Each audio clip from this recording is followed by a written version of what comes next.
Hello and welcome to Planescape Torment. So, we are exploring the smoldering corpse bar with Ignis in the middle, who, perhaps a mage, but we don't really know, but we simply need to talk to everybody. And next in line is Ilquix. So, tell me, what's up? The loose-skinned man turns and smiles at you. Hello again, traveler. What can Ilquix do for you today? Greeting, Ilquix. I had some questions for you. What did you want to know, my friend? Who exactly are you? I'm but a humble man with a slight flowery political bent and a tendency toward the supernatural. I reckon that I have none of my supplies here, or I should be most eager to teach you of the ways of power. Perhaps some later time. Maybe this guy's a mage as well. Yes, I'd like that. For now, though, I have some other questions. What did you want to know, my friend? Can you tell me about this place?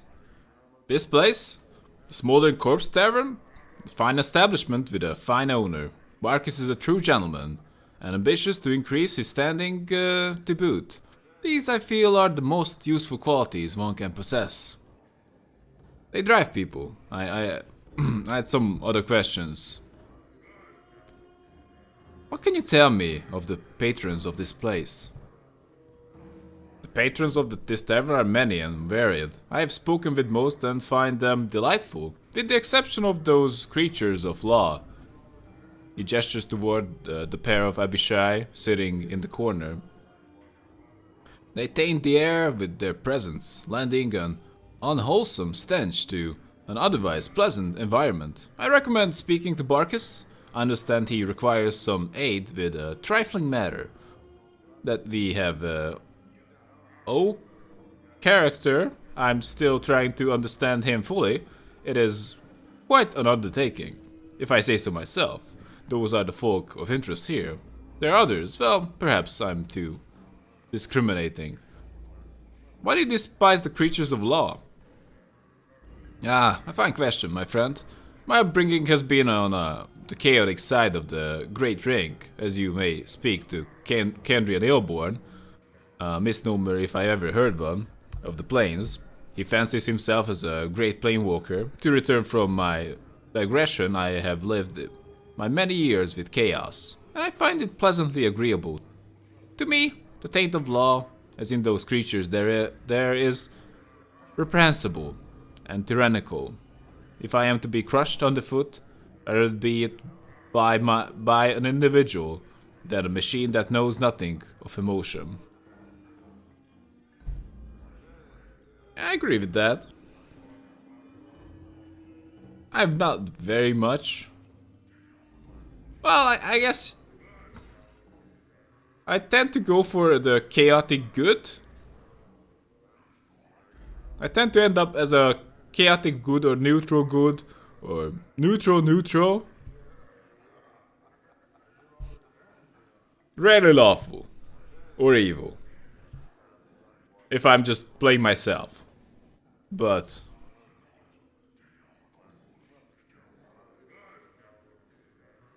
I agree.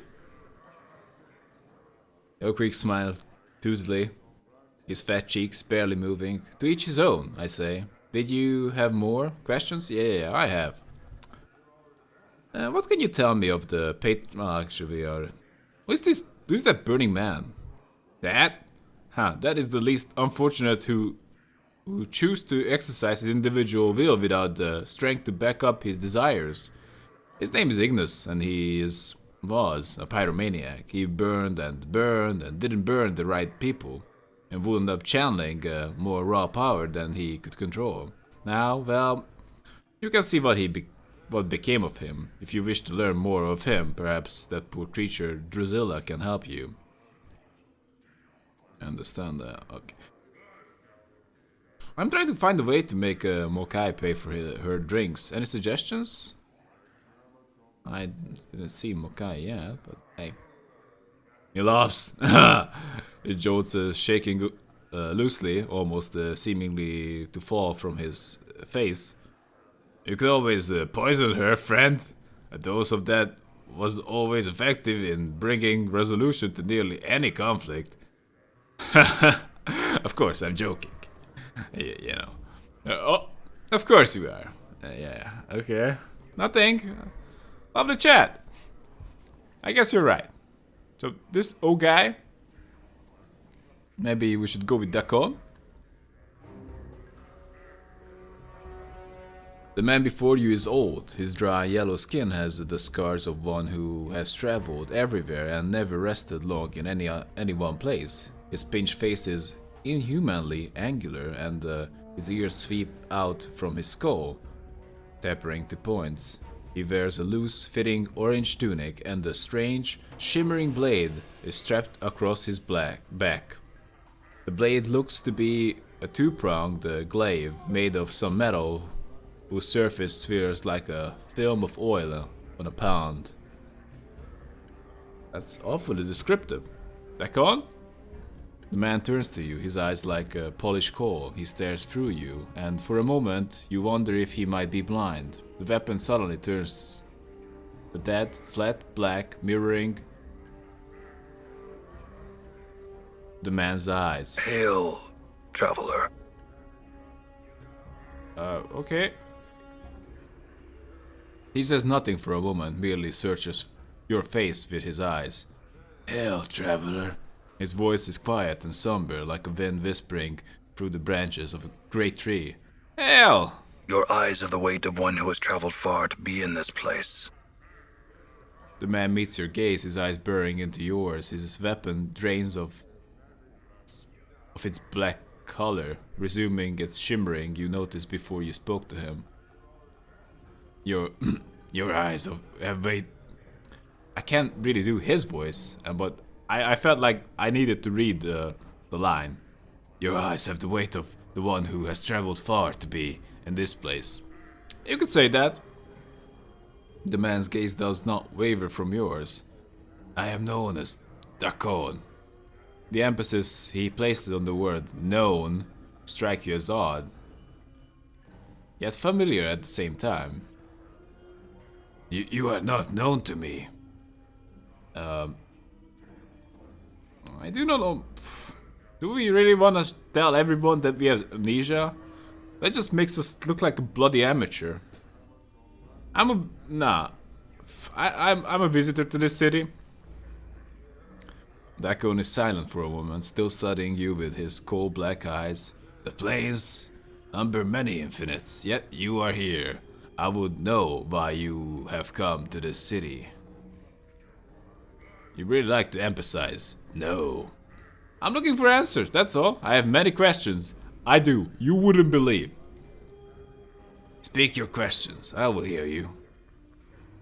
Your features are unfamiliar to me. What are you? Gitzerai.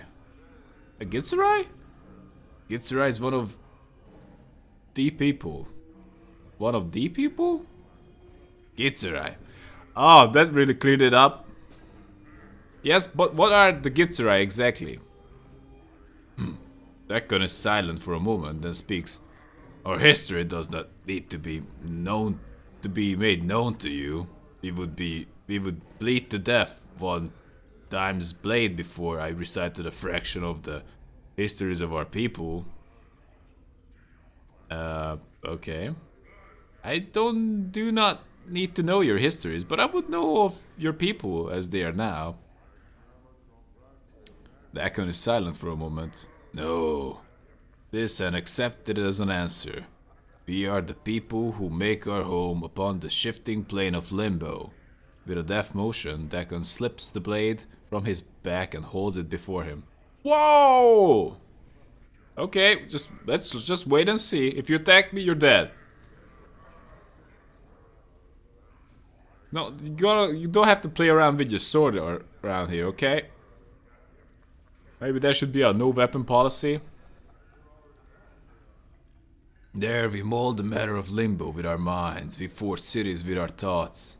As you watch a series of rippling waves of metal begin to roll forth from the center of the blade, the pitch and crest of the waves match the inflections in Dakon's voice.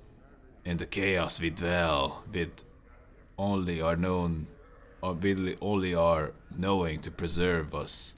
We are the Gitzerai. And what is that blade you have? It moved, shifted in response to your voice. It is a Karak blade. It's an object that lets others know the rank of the wielder. What is your rank? Karak? What does that mean? The icon falls silent for a moment as if searching for the correct words. In your tongue, the closest translation is chaos matter.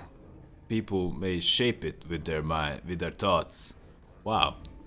The people is the Gitzerai. Move it with their thoughts? Karak is not shaped by heat, but by knowing it oneself. It is a mirror that reflects the will of the wielder on its surface and in its edge. When one knows themselves, the blade is strong, harder and stronger than steel. When one does not know themselves, the blade is as water, formless and weak. Are you willing to sell it? That sounds cool. It would become as nothing in the hands of another. The blade knows my mind, and I know its heart. We die the same death. You can just say no. Fine, whatever. You can keep it. I had some other questions. Can you tell me about the city? It is known by the name Sigil. Among the people, it is known as the city that does not know itself. It doesn't know itself? What do you mean? The city exists, but it does not know itself. In not knowing itself, its existence is flawed. Well, if you're ever gonna play the game, guess your favorite word. Yeah, you're seriously disfavored in that one. I'm gonna guess no right away. How's it flawed? The city exists in opposition to itself. It has set itself apart from the planes, yet it seeks to be everywhere at once. Its walls are doors, yet it keeps the doors locked. Such an existence tells of a thing that does not know itself. In not knowing itself, it is flawed. When you say the city is everywhere at once, what do you mean? The city itself is built from doors. The doors lead everywhere. Why did you say? Why did you say the city is flawed again? Let's see this. The truth. What if the city is not flawed and a thing that does not need to be ordered and have a purpose to know itself? What if these contradictions are strengths that you cannot see?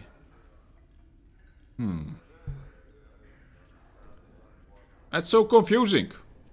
What if the city is not flawed and you just do not know the reasons for its contradictions? I like it a lot more than that. There is order in everything. Perhaps there is an underlying pattern that you cannot perceive. I like the fourth one. To your question, a question. What if the city is flawed and you see its contradictions all around you? True. To your question, a question. You claim this city's existence is flawed. You have accepted this rather than explored the possibility that something greater may exist. That suggests you are flawed, and that you do not search for knowledge, but only convenient answer. How about that? Yes.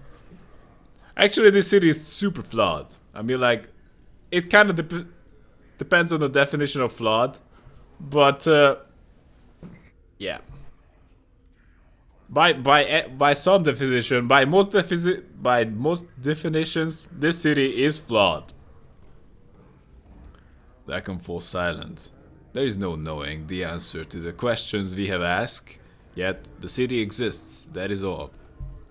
What are you saying? Yet I would maintain that we know ourselves by the questions we ask and the ones we do not. If we cease asking questions and accept only what we can perceive. Yes, you can't learn if you stop learning.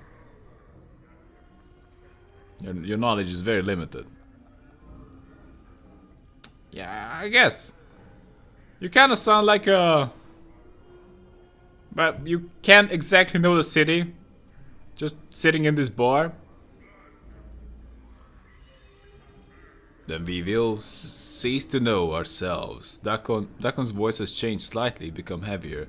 Such words have been spoken before. I've heard them and know them. Where have you heard them? The words are mine. Once I knew them and knew their meaning. I had forgotten them until you spoke. Dakon's gaze travels through you and his blade stops shimmering, bleeding of all color until it's translucent.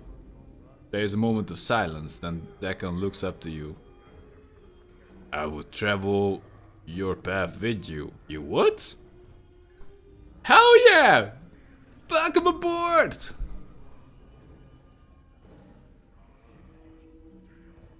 You're old. Ah, no. I'll accept it. An extra blade would be welcome. This guy doesn't seem like the one who is just about to kill me in my sleep. He's just very confused. I like knowing stuff. Or not knowing stuff. Or just talk about not knowing stuff or knowing stuff. I accept. Extra blade would be welcome. Your path is mine. Strangely enough, his voice seems distant, and it echoes as if he was speaking from across a great distance. Very well, let's go. Really? Dakon! Welcome, can we talk? What is your will? Dakon turns to you, his eyes like polished coal, his blade mirrors his... Well, we already read that. I want to ask you about our travels. Well, let's... Come on, Nameless One, that may be premature. He didn't even take one step. Can I talk you about our teachings? Your teachings? Dakon waits. Can you teach me anything of weaponcraft, Dakon? Can you teach me anything of art, Dakon? Teach me of art. Know that I'm not a teacher in this, but know that I may serve as a guide. I do not know how humans come to be versed in the art, but when you learn the art, return and ask again. What? I'll ask again when I'm a mage, then. In the meantime, I had some other questions instead. Okay, so he might be able to teach us some sweet spells, but we don't know how to be a mage. Apparently we can be a warrior by learning from poor Friren, and we can be a thief by learning from some guy in front of Sharegrave's shack? Mercikiller patron? You see a lad who barely looks a day over 18. His face seems to betray some tension. Up, you cutter? Maybe that is not the right voice for him. You look very well equipped. Who are you? I'm Caleb. Mercikiller. I'm here with Tarner and Ilsidon to catch my first criminal. So, you're like a bounty hunter? What can you tell me about the Mercikillers? Well, they are... Sorry, I have to get used to saying that now. Believe that justice is the most important thing in existence. I believe that without justice, there is no meaning. And without meaning, we might as well just go off and kill ourselves. I don't want to kill myself, so I decided to... Justice is the meaning. If you wanna know more, you have to ask one of these other two or find one of our recruiters. They'll talk your ear off. I might do that. Answer some questions for me first, will ya? What do you want to know? Who are your friends here? They are the people who are here to make sure I don't fall up this assignment. Turner's the older one. Elsidon's the one who's here to make sure I do the job right, and to give me support if I need it. He swallows noisily. I hope I won't.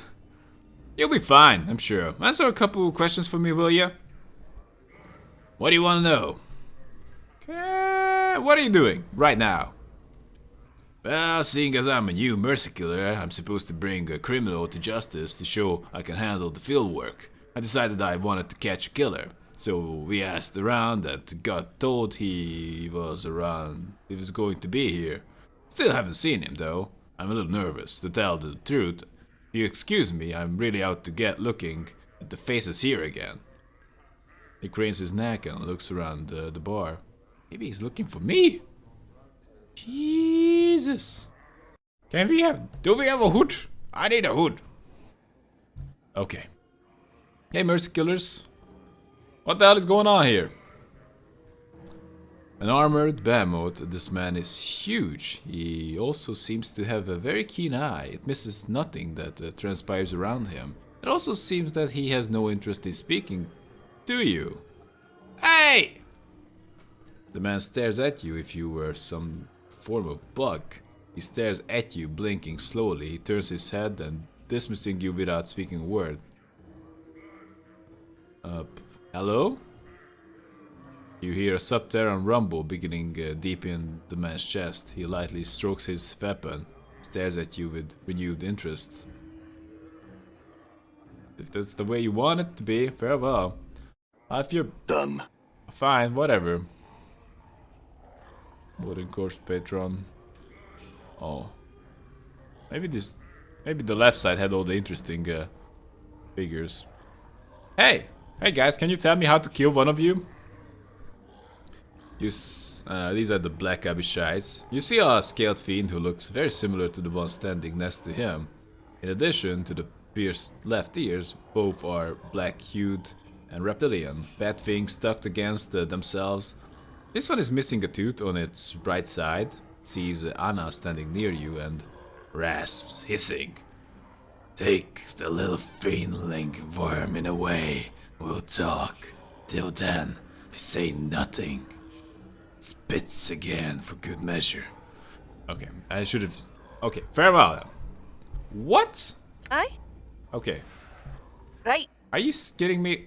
Okay, Anna, just go in the corner. The prodigy returns, eh? The fiend hisses a smile at you. Noxious vapors coiling from the corner of his mouth. Have your memories returned to you, old friend? What do you know? I want to know it. What I mean, dear man, is that time our old enemy has performed a vicious disservice on you. It robs your memories and steals your recollections. If you do not recall us, why, it is because you have fallen prey to one of mortality's weaknesses. We are old friends of yours, old indeed. What can we do for you? I have some questions. Some questions? Perhaps we have answers. We are currently eager to aid you, old friends.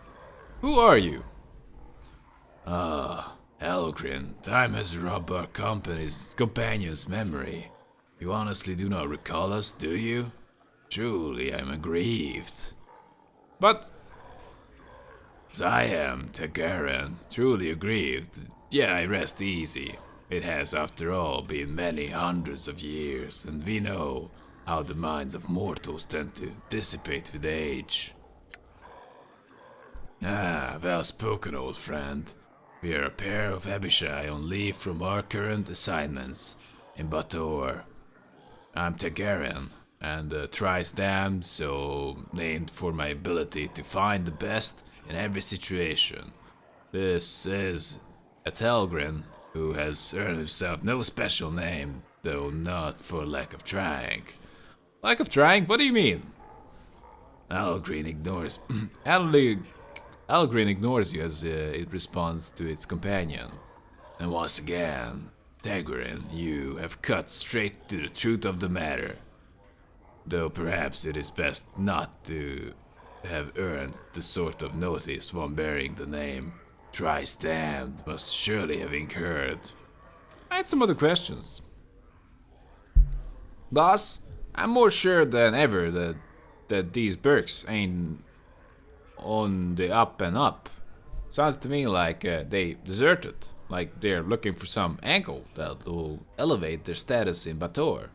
You don't want to be talking to them, boss. You don't know what game they're playing, and you can get burned, literally. Alright, Morty, I'm just few more questions. I have just a few more questions for these two. Why is that little floating skull I see? There's a lovely sweet scent of Baldurian decay about you, my pretty. Perhaps we should discuss this later. The Abishai returns its attention to you. Now, you said you had some questions? What are you doing? What are we doing? Is it not perfectly clear, old friend? Well. Yeah. No. I didn't read this. What are you doing? Why is it not perfectly clear, orphan? We are on leave from our beloved assignment, taking for ourselves some much needed rest and perhaps inducing some additional recruitment for our glorious cause. Our superiors fully support our presence, to be sure. In a more immediate sense, we are taking our entertainment in this delightful establishment. And of course, we are celebrating the return of our old friends. However, the stench of the breezes which occasionally waft the scent of goodness in the door debases us, somewhat leaving us physically, mentally, and spiritually weaker. Fortunately, the air in this ward of the city carries a delicious tang of pain and supplication. Wouldn't you agree? Again, the fiend smiles broadly at you. I had some other questions. Tell me about fiends. Yes, how to kill a fiend. As we see it, there are two kinds of fiends. Those who are correct and those who are not. Our side, that of the Batezu, is correct. The other side, that of the cursed, hated, chaotic Tanari, is incorrect and must be exterminated. We hold the Tanari directly responsible for the Blood War. Were it not for them, we could have settled the lower planes in peace, and wouldn't have all the bother of fighting this wretched war, nor would the unfortunate spillovers into the plains be such a cause for concern among the namby-pambying do-gooders. The Tanari are directly to blame for the multiverse's sad state of affairs. That's not really what I was asking. I want to know what differentiates you from them. The fiend pauses for a moment, then brightens. Oh yes, you see, we represent law and order. Those who break the law must be punished. If we have no law, we only have anarchy. And surely you can see what anarchy has done for the Abyss. It has spawned horrors beyond imagining.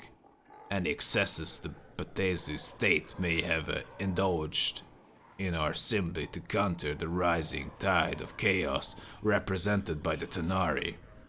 We mean no harm to anyone, we just prefer to understand where the boundaries are. I see I have some other questions. That's it? Very well then. So I guess we talked with them all. Maybe all right. Someone around this place? Alright. No. Oh. Mokai, of course. I was assigned with that. I'm gone. Get her to pay up. Why can't I save? Done.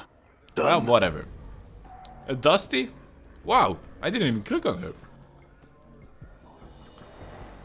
You see someone dressed as a female dustman with a half-empty glass in her right hand. As you hear her, she calls out to you. You, over here. You notice that there's something wrong about her, and your exposure to the dustman leads you to believe that she's just too lively to be a real member of the faction. Excuse me, miss? I'm gonna approach you. Hey, Cutter, buy a lady a drink? You're not really a dustman, are you? She looks around nervously and sees the sober right up. Why do you say that? Because you don't act like Dusty, and you're not offering contracts. In fact, you're taking money in instead of giving it out for the corpse labor they do at the mortuary. She stifles a squeak of terror and hastens to explain. No. I'm not a dustman. I just found these robes in the street, and I didn't have enough money to get good clothes. And I heard there was a dustman thief around. But you could probably find him somewhere else in the southwest part of the hive. I saw him, but I hid from him. Please don't hurt me. What? Give me some money and I'll let you go. I'm not planning on it. You ought to know that you're not putting it off too well. I don't really want too much of your money. I'm not planning on it. You ought to know that you're not putting it off too well. Now answer some questions. What do you want to know? Marcus says it's time for you to settle your tab. Pay up. She jumps a little, and her nervous tension becomes a full-fledged anxiety. What are you going to do? Ask you to go pay up now. I can't afford that. Can you spot me just 10%? I'll give it to him, and he knows I'll pay the rest. How much do you need? I think I need about 100 coins to get started on that debt. Can you think of another solution? Get started on that debt? Wow. Oh, another way to pay? He smiles sadly. You could always kill me. What?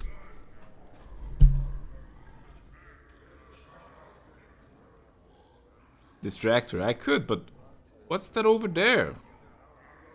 I'm taking her money? I'm not exactly sure what the first one does. Hopefully I'm not killing her. I'm not gonna lend her the money. I'm not gonna give you money. I could, but I'd rather find another solution. Well, you dying doesn't really give the owner a lot of money, even if you ignore the morality. I could, but I found another solution. She looks at you for a moment longer, swaying her where she stands, and then says, alright, did you want something else? Are you kidding me? You just told me to kill you? Who are you? Me? I'm okay. I just like to drink here, and she loses her train of thought momentarily. I'm just a person, you know. What? I'm just a person, you know? That makes me think that you're just someone really special or someone really boring. There's no middle ground. I see. Is there something else for me? What is this? No. Okay, Barkis says it's time to settle your tab. Pay up. Now. Oh, I can afford it. How much do you need? Can you think of another way to pay him? What do you mean kill you? Yeah, this is the... I don't want to lend you the money. You obviously will never give me back the money. Can you just do some whoring business outside? Or maybe just be a waitress. Probably would be a step up from all the zombies. If they're just gonna make you a zombie waitress, then they might as well just be a waitress yourself. No? Isn't my logic sound? I don't want to lend you the money. What about this distract her? I could, but what's that over there? Over where? She whips her head around to stare where you're pointing and pauses for a moment, then she focuses on her drink adult eyes. I don't see anything. Never mind. Answer some questions for me, will you? What do you want to know? Should I really pay for her tab? 100 coppers? Ah, man. It's time to pay up. Pay up now. How much do you need? I'll lend you the money. Here, take it and pay up now. She pockets your jink, glances briefly toward the door, almost as if she's waiting her chances of dashing out. Sighs heavily as she realizes there's no chance and begins to walk glumly toward the bar. My thanks, I suppose. Don't mention it, and don't even think about heading for the door until you've paid up. Alright, let's see what's up. What's gonna happen here? I can't believe it. Woman, I'm trying to save you from slavery. Done. But if you're just gonna... Oh, we forgot about this O guy. No, you're a rat. These planes will be as big as you. Obviously, we can read it. I'm gone. Come on. Here's some money. I'll bring in more. You better. I'll send him after you again. Him after you? How about a little thanks?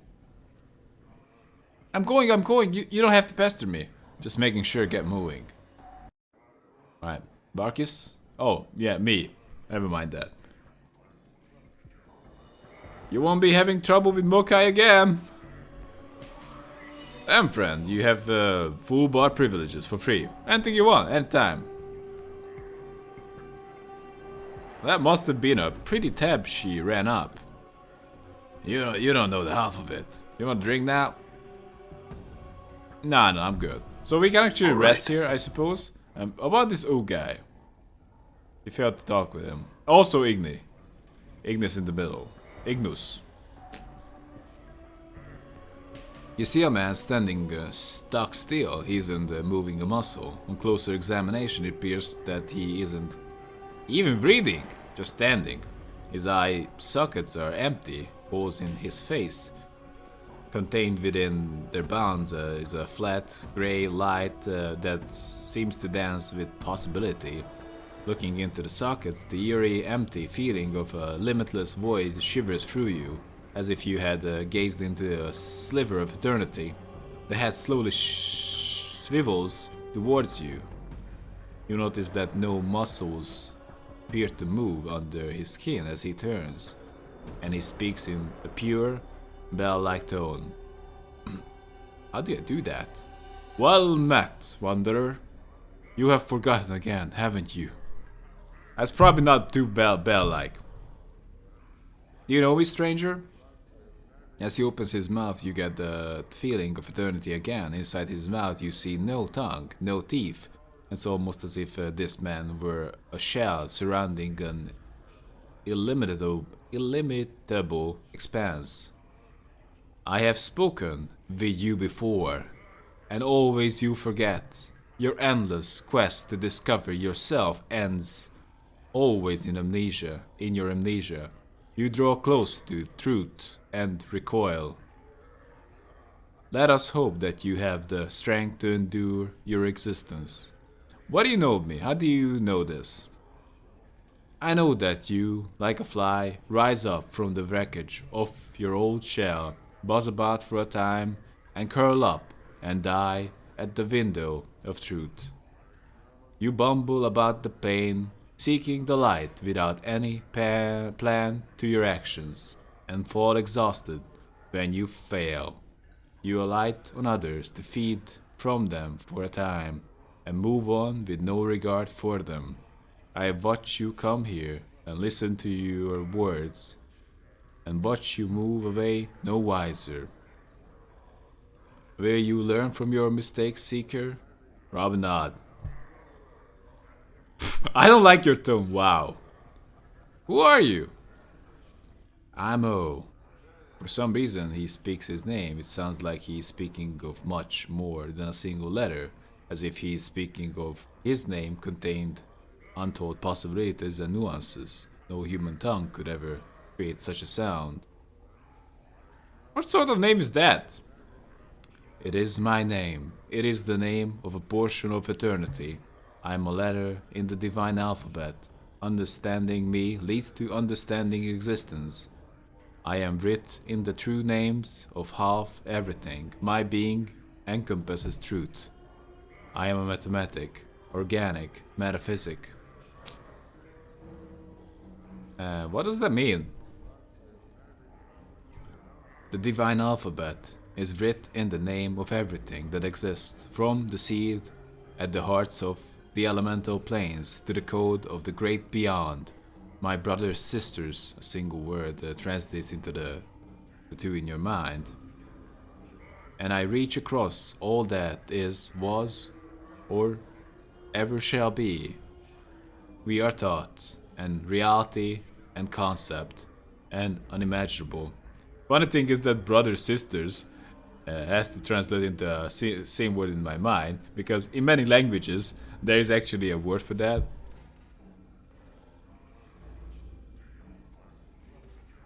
Or word for many things, but not in English.